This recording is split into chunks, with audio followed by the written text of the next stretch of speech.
Cela m'est arrivé il y a quelques années à l'Université des Arts de Philadelphie. En deuxième année, j'étais en colocation avec une fille nommée Cara. Elle était chanteuse de jazz, mais elle s'intéressait surtout à l'opéra. Nous avions une petite chambre au 6e étage d'un dortoir appelé Juniper Hall. Les murs étaient minces et le fait qu'elle chante tard le soir et s'entraîne à chanter m'empêchait de dormir.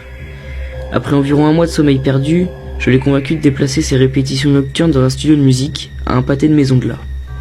Un soir, vers 20h, Cara m'a annoncé qu'elle allait s'entraîner tard pour un récital et qu'elle ne rentrerait probablement qu'après minuit. Super, me suis-je dit. Cela signifie que je peux me coucher tôt. J'étais crevé, j'avais eu une journée horrible au studio d'art dramatique et j'étais prêt à m'évanouir dès le dîner.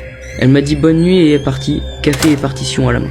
J'ai préparé du fromage grillé et de la soupe, je les ai engloutis et j'ai immédiatement commencé à me préparer pour aller me coucher.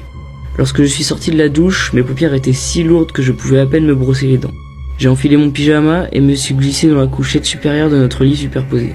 J'étais dans les vapes dès que ma tête a touché l'oreiller. Je prends une seconde pour vous décrire la disposition de notre appartement. En entrant, la chambre à coucher se trouvait par une porte immédiatement à gauche.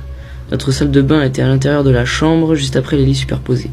C'est bien dans le sens où vous n'avez pas à partager les salles de bain. Bref, je me suis réveillé au son de la porte de l'appartement qui se fermait. J'ai ouvert les yeux et vérifié mon téléphone maladroitement.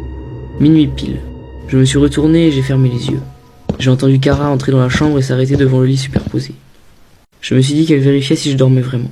Elle s'est effondrée sur le lit en dessous de moi, ce qui était étrange car elle était une maniaque du brossage des dents et de la toilette avant de se coucher. Mais bon, les examens étaient proches et nous étions tous épuisés. Le matelas sous moi a craqué, puis plus de bruit. Je ne pouvais même pas entendre sa respiration. J'ai commencé à m'assoupir à nouveau, j'étais juste au bord du sommeil profond quand j'ai été réveillé en sursaut par un bruit. Une clé dans la serrure, la porte qui s'ouvre, et Cara entrant dans notre appartement, fredonnant en air d'opéra. Le matelas en dessous de moi a grincé.